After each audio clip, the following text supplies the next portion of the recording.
Buenos días, bienvenidos a una nueva entrevista del ciclo de Novísima Crítica del proyecto Letral de la Universidad de Granada. Estamos hoy con Ángela Martínez Fernández, doctora por la Universidad de Valencia, con su tesis, si nos permiten hablar, repensando la narrativa contemporánea desde la condición de clase.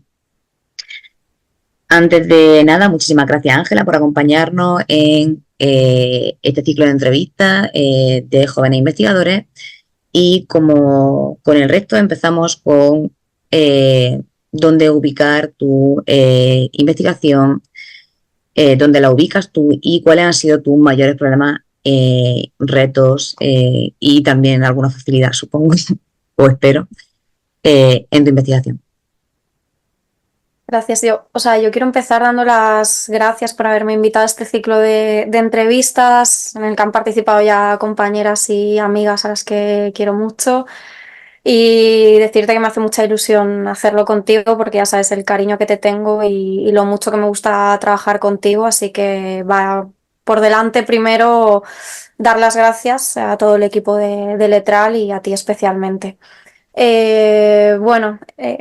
Para empezar con la primera pregunta sobre a qué dedico mi investigación, yo me dedico al estudio de las narrativas obreras en el siglo XX y XXI.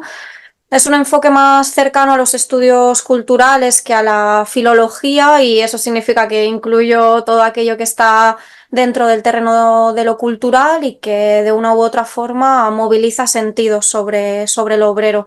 Desde autorías de clase obrera me especialicé más en Luisa Carnés y en Juan Marsé, hasta productos culturales ideológicamente conservadores que están demonizando o ridiculizando a esa clase obrera. Por ejemplo, todo el fenómeno de los programas de telerrealidad como Hermano Mayor, El Jefe Infiltrado, ¿no? Y así. Lo que me interesa en realidad en mi investigación es mantener abierta la mirada y colocarlos todos encima de la mesa sin acotar demasiado el territorio. He tomado esa decisión porque creo que trabajo con un objeto de estudio que está afectado por dos problemas que podríamos decir que son la muerte y la trinchera. O sea, por un lado, y así como muy rápido y muy breve, pero por un lado en las últimas décadas ha tomado mucha fuerza eso que llaman la muerte de las clases sociales. Se está afirmando con contundencia que con más contundencia que en otros momentos, que las clases sociales han desaparecido y se van sustituyendo por otros conceptos como este que te sonará mucho y que está tan de moda, el de precariado o el de las microclases y otros derivados. Pero la muerte de las clases sociales, además de ser un concepto teórico, es también una sensación, o sea, es un desconcierto en el imaginario colectivo, tiene que ver con no saber ya pensarnos como parte de la clase obrera. Yo creo que todas nos acordamos de ese programa de Jordi Évole que estaba en una aula de universidad y les preguntaba a las alumnas y a los alumnos quién se consideraba de clase obrera, y ni siquiera las que necesitaban las becas para estudiar tenían conciencia de pertenecer ni se identificaban con esa palabra, ¿no? Entonces, esto por un lado está como flotando esa idea de la muerte. Pero además de esto, creo que hay un segundo problema, y es que la mayor parte de la crítica, de la historiografía, del periodismo, se están enfrentando al desconcierto generando trincheras que al final lo que hacen es convertir a la clase obrera en una propiedad privada, en una especie de territorio acotado y amurallado. O se defiende que ha muerto y con ella ha muerto también su cultura, o se defiende que existe, pero se hace desde posiciones que primero imponen un modo de mirarla y de entenderla, que para mí en muchos casos son reduccionistas. Se ha hablado mucho de esto de dar carnets, ¿no? De pertenecer a la clase obrera, de pertenecer al feminismo, etcétera. Yo creo que si nos hacemos cargo de que estamos trabajando con algo tan resbaladizo y que se quiebra a la mínima, prefiero primero mirar hacia el espacio de la cultura y ver qué sentidos se mueven ahí antes que decretar una defunción o anunciar una vida. Entonces lo que me encuentro es que la cultura está llena de narraciones y de sentidos sobre el obrero. Algunos son de reafirmación, hay conciencia de clase todavía, pero hay otros también de demonización, de burla, hay intentos por negarla a los que está bien prestar atención porque nos dan pistas y son síntomas del contexto. Así que creo que en general las narrativas obreras son tan, como son tan problemáticas actualmente, yo yo prefiero mantener la mirada abierta antes que elaborar listados o cerrar demasiado las palabras. Prefiero ver qué dicen las autorías, los textos y las imágenes sobre todo esto. Así que en esas estamos y ahí se mueve mi investigación fundamentalmente. Respecto a lo que decías de la teoría, ¿no? De lo que, bueno, ya hemos trabajado, yo por suerte también contigo. Eh, lo que ha hecho y lo que está haciendo la teoría, ¿no? Con ese sustituir la clase obrera por otras palabras, como precariado, ¿nos quedamos con esa palabra o nos quedamos con clase obrera? Yo creo que depende bastante del posicionamiento que tengas con respecto a esto, pero a mí me parece que desechar un concepto que todavía no ha sido suficientemente problematizado como el de la clase obrera es tirar muy pronto la toalla, ¿no? Creo que sigue habiendo una potencia ahí que tiene que ver con la lucha colectiva, ¿no? Y con esa conciencia de clase. Y hay algo que me resulta conflictivo y me da un poco de rabia cuando lo escucho. Al final, lo que plantea Guy Standing en el libro sobre el precariado es una confrontación del concepto de precariado frente al de clase obrera, diciendo que en realidad la precariedad no es algo que defina per se a la clase obrera.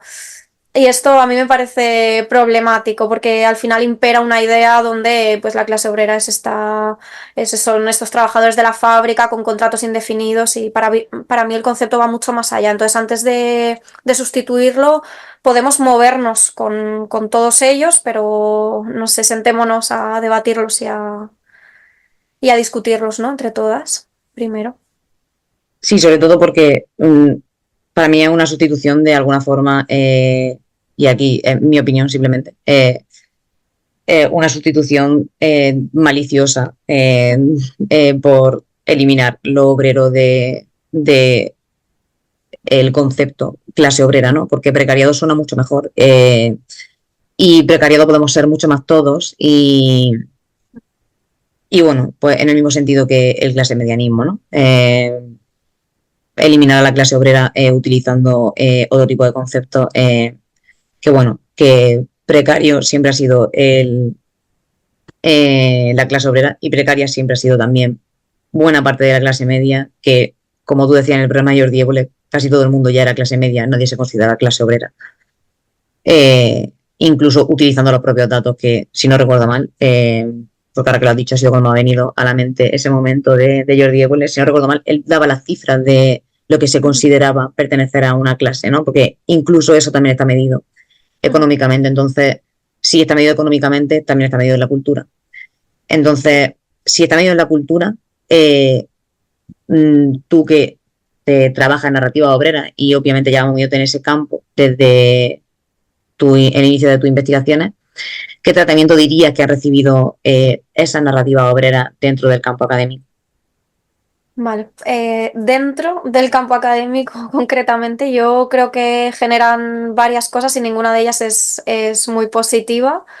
Creo que generan indiferencia, desconcierto e incomodidad y me explico un poco. O sea, normalmente dentro de la academia, del mundo académico, las narrativas obreras es algo que no genera mucho interés, salvo contadas excepciones de las que luego hablaré si hay tiempo.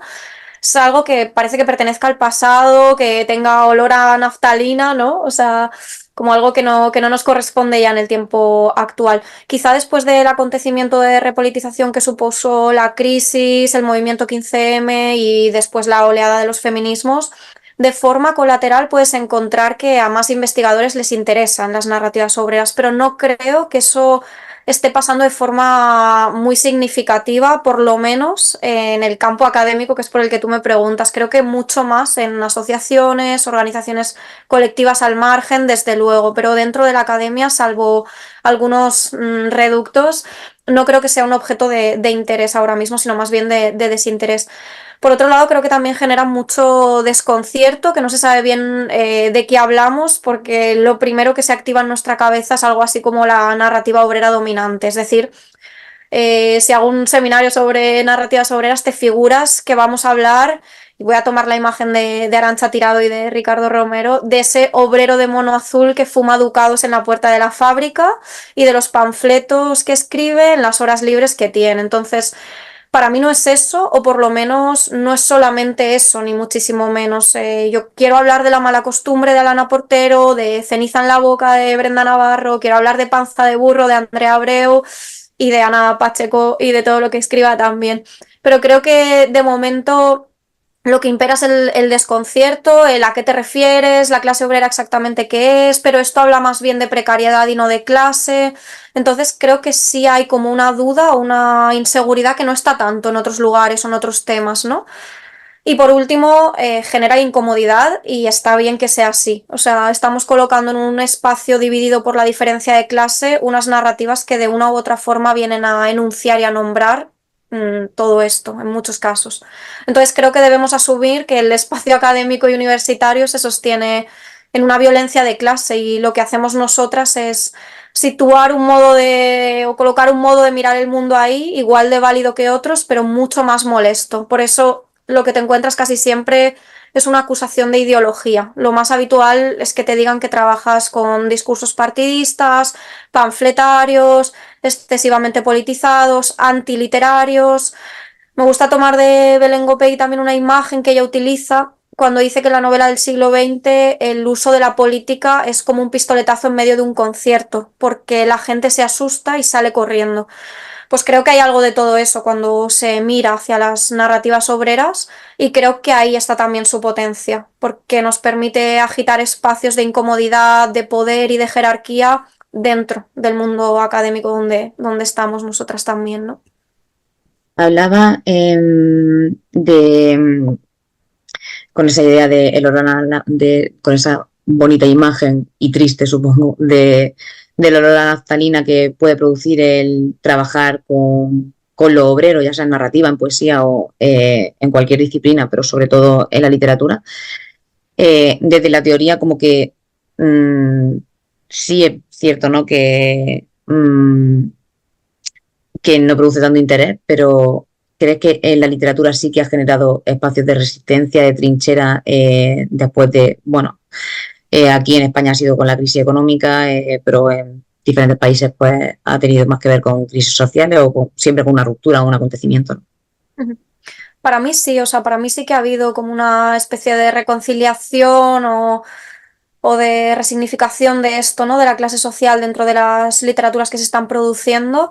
Sí que es cierto que aquí viene el problema. Si nos manejamos con una concepción demasiado cerrada de lo que es una narrativa obrera, entonces no las vamos a ver. Entonces no se va a considerar que lo que está haciendo una Andrea Abreu con Panza de burro es una narrativa obrera. Por eso creo que es importante mantener abierto el concepto y permitir que se resignifique también al compás de las producciones culturales, de ver lo que están narrando de repente sujetos queer que proceden de la clase obrera y están en conflicto con eso, ¿no? Me parece interesante y creo que sí, que en literatura se ve, pero lo que tengo la sensación es que más en la academia o en la parte más teórica hay todavía como una cierta desubicación con respecto a eso, ¿no?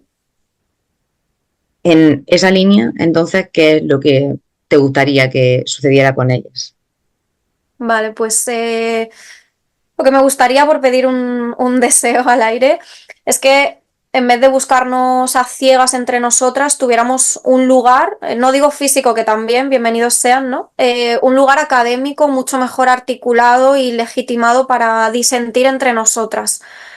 Disentir es una palabra que yo tomo de una investigadora a la que queremos mucho, que es Luisa Elena Delgado, y disentir implica tener voluntad y tener tiempo para sentarnos a pensar con calma sobre algo que nos desconcierta, nos incomoda y nos interesa al mismo tiempo.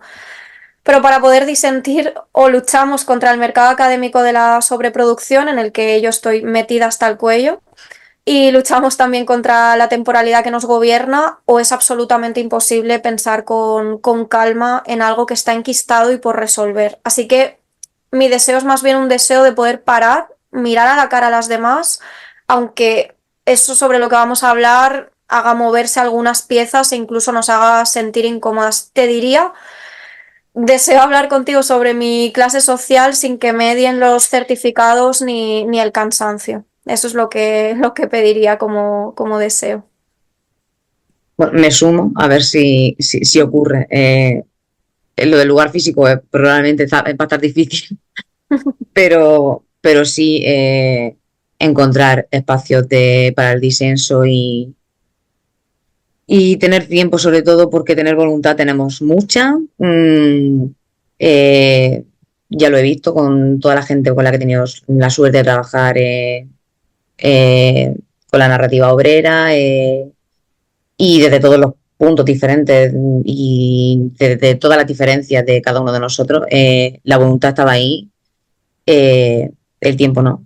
Mm, y siempre y siempre ha sido un sacrificio porque además cuando no está pagado contamos con que estamos invirtiendo un tiempo normalmente teniendo en cuenta que la mayoría somos mujeres investigadoras en humanidades. eh, Implica de quitarse de tiempo de cuidados, cuidados hacia otros, que también es nuestro tiempo de trabajo. Así que, pues sí, también deseo mucho eso. Eh, Siguiendo con tu línea de investigación y a tenor de todo lo que nos venías comentando, eh, ¿podrías dar alguna referencia teórica sobre la crítica literaria que han influido en tu investigación o una corriente crítica en la que consideras que te inserta, si es que se puede hablar de una única corriente crítica a la hora de insertarse uno mismo en cualquier tipo de estudio o investigación. Pues sí, este es el momento en el que se me van a ver las costuras teóricas. A mi investigación le pasa un poco que es una mezcla de muchos lugares distintos, pero bueno, me hago cargo de eso. Hay una serie de textos y de personas a los que siempre vuelvo y por más que busco en otros sitios, al final son los que me dan las herramientas y las palabras para construir ese modo de mirar el mundo. Entonces, hay como tres patas de la mesa. La primera sería la sociología francesa, especialmente todo lo que haya escrito Pierre Bourdieu para mí es oxígeno. O sea, creo que mi manera de ver la literatura viene directamente de su propuesta. Estaría también ahí Didier Eribon, que lo descubrí hace mucho menos tiempo, pero fue revelador todo ese reconocimiento de los quiebres, ese desdoblamiento del hábitus y así. Está también Silvia Federici, sobre todo con un libro llamado El patriarcado del salario. Yo cuando leí aquello de usar la manivela para darle la vuelta a Marx y vi cómo abría la categoría del obrero para incluir a las mujeres, los migrantes, la gente desempleada, pues supuso un cambio de rumbo para mí. Y creo que la tercera pata, sin duda, sería el enfoque subalternista. Me refiero sobre todo a Gayatri Spivak, John Beverly y a un investigador que tiene muy pocos trabajos sobre el tema, pero para mí son especialmente lúcidos, se llama Guillermo Bustos. Leer a los subalternistas indios y latinoamericanos me permitió entender las clases sociales desde un lugar mucho más diferente al de los marxistas británicos, por ejemplo. Por eso, en la entrevista que le hice a Mercè Picornell, que luego hablaré de ella, lo que proponía, y lo sigo manteniendo bastantes años después, es que tenemos todavía que llevar a cabo un gesto de escucha mayor. No creo que tengamos que aplicar sin matices lo que ellos hicieron a un contexto tan distinto como el español, pero sí deberíamos escuchar con más atención cómo han pensado las formas de dominación desde estos lugares. Me sigue sorprendiendo un montón asistir a encuentros aquí en España donde están debatiendo sobre cómo trabajar con las voces subalternas y aparecen preguntas que ya estaban resueltas hace muchísimo tiempo, por ejemplo, en el debate que tuvieron en los años 90 Beverly y Florencia Malone, ¿no? Así que yo sigo insistiendo en esa necesidad de sentarnos a escuchar y ver cómo conciben las clases sociales de una manera más rica y más compleja a la que yo estaba encontrando en toda la historiografía española o europea. Hay otros autores importantes también para mí por los conceptos que me dieron y que me rescataron en momentos dados. Nombraría a John Berger con su modos de ver, conocidísima, porque habla de esta condición política que encierra todo acto de mirar, de leer, de producir cultura, en definitiva. Me parece poderosa la idea de la contravisualidad, de poder mirar a la contra del sentido dominante. Y a Eric Olin Wright con el libro Comprender las clases sociales. Yo le diría a cualquier persona que trabaje con la clase social que lo lea y se ahorrará mucho tiempo y mucha ansiedad, sobre todo si están haciendo una tesis sobre ese tema. Y si tú me lo permites, si tengo tiempo, quiero nombrar a algunas personas a las que quiero mucho, que han formado parte de mi vida y su forma de pensar la cultura y el mundo en general, pues es a día de hoy también mi manera, ¿no? Estoy pensando en Cristina Somolinos, en David Becerra, en María Yete, Raquel Arias, Carolina Fernández Cordero. Han sido personas clave en mi posicionamiento sobre la condición política de la literatura y sobre todo han sido un refugio para pensar en esto sin tener delante el dedo acusador. Diría que pienso también en Nuria Girona y en Aina Pérez Fondevila. Son ellas las que me han enseñado todo lo que sé sobre género, feminismos, teoría queer, en general todo eso tan valioso que está más allá de los muros heteropatriarcales. Y pienso también en Mercè Picornell y en Jaume Peris porque fueron los primeros que me hablaron sobre la potencia del mundo subalterno, los que me enseñaron que había mucha narrativa por leer y por escuchar en espacios que estaban silenciados. Y en el centro de todo esto está mi amigo Tony García del Río como un faro por si se me olvida que entramos en la universidad para ser caballos de Troya en realidad. Así que esta mezcla rara, pero para mí bonita, es la que atraviesa mi forma de pensar y de colocarme en el mundo académico. No creo que responda a una sola corriente, sino que en la mezcla y en el cruce de todas ellas, pues me ubico yo, me encuentro. Realmente no sé si ahora es posible adherirse a una sola vertiente crítica y bueno, y yo y cualquiera que te pueda escuchar agradecerá todos esos nombres, todos esos libros que han nombrado y que pueden servir siempre de referente porque mmm, no es necesario trabajar con la clase social para que sea necesario leer a Wright y su libro de Comprender las clases sociales, ¿no? Porque a lo mejor así también cambiaría pues nuestra forma de acercarnos a la literatura, de leer y de mm, ver, ¿no? En esa contravisualización de la que tú hablabas de Berger, de ver cosas que pasamos por alto porque se quedan en un segundo plano, porque no, porque la clase siempre ha estado ahí y ya no mm, lo central se convierte en otro. Prima pues el feminismo, lo queer, dentro de todo lo maravilloso de eso, pero como que se olvida la interseccionalidad entre todo y que ser queer también puede estar ligado a una condición de clase y no deja de ser igual de importante en una novela, por ejemplo, en mi caso cuando las trabajo, es lo que me ocurre, ¿no? Y bueno, y vamos a la parte de nuestra querida relación entre academia y mercado literario, siempre presente, inolvidable. ¿Cómo crees que actúan en la actualidad? ¿Ha cambiado su forma de retroalimentarse o están separadas? ¿Crees que ha cambiado algo? ¿Cómo está hoy esa relación siempre tan peligrosa y, y productiva a veces? Pues mira, yo creo que normalmente es una relación de retroalimentación y no sé en qué medida esto ha cambiado demasiado. O sea, desde los centros académicos se han perpetuado siempre estrategias de visibilidad de determinadas autorías o géneros literarios. Me parece que sigue siendo así, aunque todo sea un poquito más variado. Pero al margen de eso, creo que hay un fenómeno que ahora coge muchísima fuerza y que tiene que ver con ese desborde de las mercancías. Es decir, siento que la máquina se nos está pasando de frenada a día de hoy.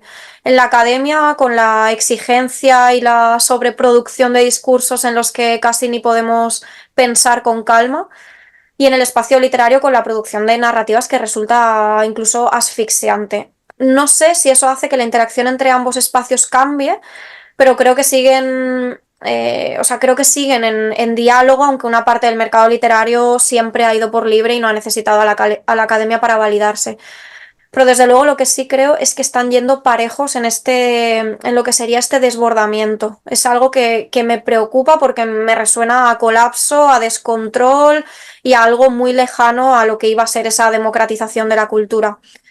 eso, o puede que yo me haya hecho ya mayor y cada vez más sensible a la cantidad de estímulos que nos rodean, pero creo que hay algo de este fenómeno que está sucediendo ahora, del desborde de la mercancía, ¿no? En forma de narrativa.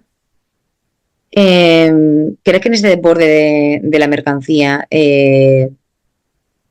tanto en el mercado como en la academia, porque ese deporte se podría llevarnos a pensar, ¿no? Que puede producir, no a lo mejor esa democratización de la cultura, pero sí una mayor visibilización, ¿no? De narrativas subalternas, de narrativas que se producen en espacios invisibilizados o en espacios de resistencia que normalmente son invisibilizados porque al poder no le interesa que haya espacios de resistencia. Eh, ¿Consideras que ese deportamiento en algún sentido ha servido para eso? ¿O ese deportamiento simplemente ha seguido en la línea de la sobrepublicación y la sobreproducción en el sentido porque, por ejemplo, utilizando un poco lo que decías tú antes de la narrativa dominante obrera, pues ahora en la literatura dominante? ¿Sigue esa línea o el deportamiento puede servir para algo? Entiendo lo que me dices y creo que en realidad son dos acontecimientos que se están solapando y no sé bien, o sea, no sé si es muy temprano para hacer un diagnóstico y para saber hacia dónde derivará finalmente, pero como que se produce al mismo tiempo un quiebre de los regímenes de subalternidad que eran más rígidos antes y por tanto acceden al espacio de lo audible y podemos escuchar muchas narrativas subalternas que antes a lo mejor era más complicado escuchar.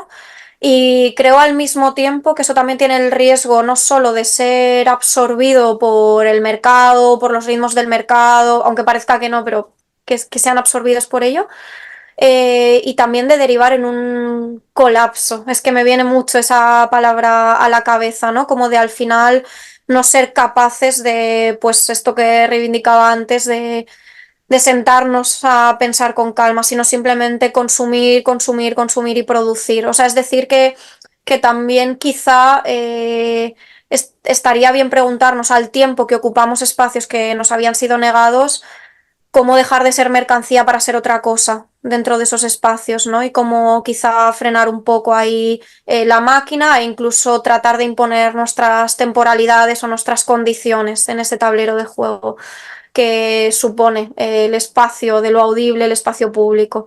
Es algo que, ya te digo, solamente lo veo, lo intuyo y también a mí me desborda y no sé bien hacia dónde derivará, pero creo que está sucediendo todo al mismo tiempo. La visibilidad de discursos críticos que debían estar ahí o que está perfecto que estén ahí y que nos están nutriendo muchísimo más, pero también el peligro que acecha detrás de un sistema que parece que no, pero va calando en todo. Vale, ya por último y terminamos. ¿Hacia dónde va tu investigación en el futuro? Porque, bueno, es algo bastante interesante para todos los investigadores siempre ver cómo evoluciona nuestro trabajo, si deriva hacia cosas completamente diferentes, si continúa en una línea y de qué se nutre y hacia dónde se abre o hacia dónde se cierra. Pues a ver, en realidad casi todo lo que hago ahora está en el origen de la tesis, que me da un poco de vértigo decirlo, pero la defendí ya en 2020, han pasado 4 años. Pero he decidido coger uno de los caminos que me parecía más interesante, el de la interseccionalidad y el de la globalidad. Es decir, me estoy quedando en el cruce, viendo qué ocurre con las narrativas que trabajan al mismo tiempo, no sé, con un sujeto migrante, queer y de origen obrero. Y he decidido ampliar la mirada más allá de las fronteras del territorio español, que era inevitable que esto pasara. O sea, lo que estoy haciendo básicamente es algo así como construir un mapa, una cartografía de narrativas obreras en todo el mundo, que intenta ver cómo se mueve a través de la cultura un nuevo hábitus de clase, es decir, la nueva experiencia de clase obrera, desde Sally Rooney, pasando por Ana Pacheco, Alia Trabuco, Julia Caminitos, hay como muchas autoras ahí. y se van dibujando territorios que, por ejemplo, tienen que ver con la memoria, con cómo rescatamos o rechazamos la memoria obrera de nuestras abuelas.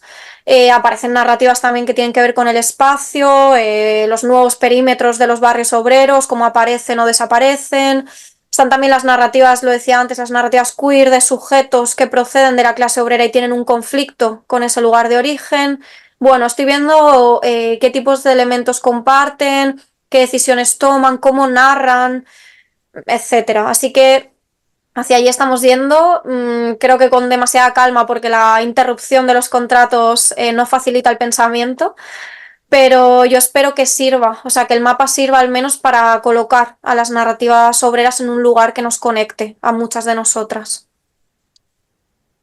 Eh, Aplaudo por ese mapa, esa cartografía, que desde luego será, no me gusta la palabra útil, porque me parece como caer en un concepto capitalista que no me gusta, pero desde luego eh, interesante para ese disenso del que hablaba y ese espacio compartido para trabajar.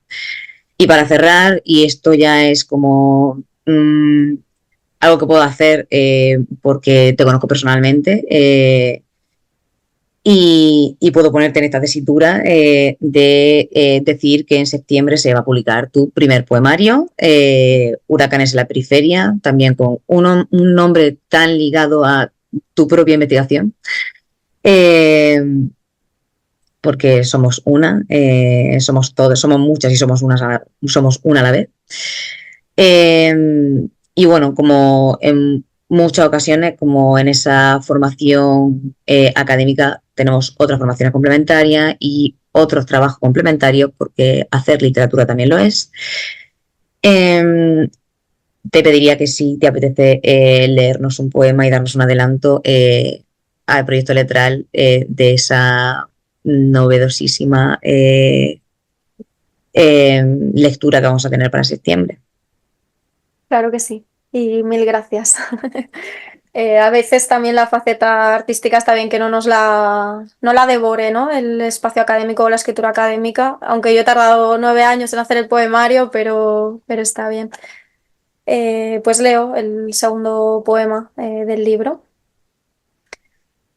Hay un huracán en el centro del salón. Vomito sobre la mesa y saco mis demonios ante la mirada atenta del perro.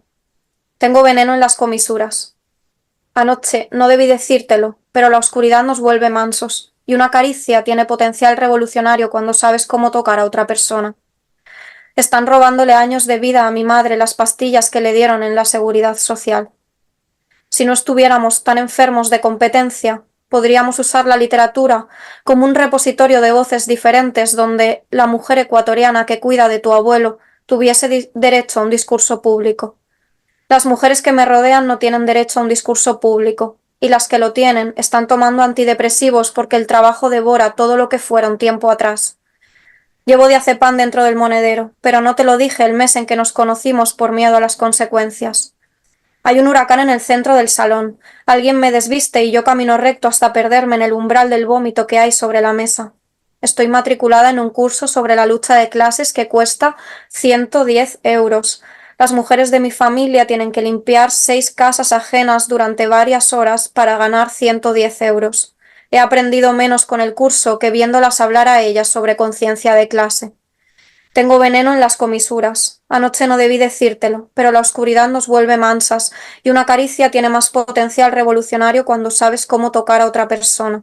Hay un huracán en el centro del salón, hay un huracán en el centro del salón, hay un huracán en el centro del salón, hay un huracán aquí adentro. Muchísimas gracias, Ángela. A Espero que ti. sean muchas más las ocasiones en las que tengamos la oportunidad de hablar públicamente juntas.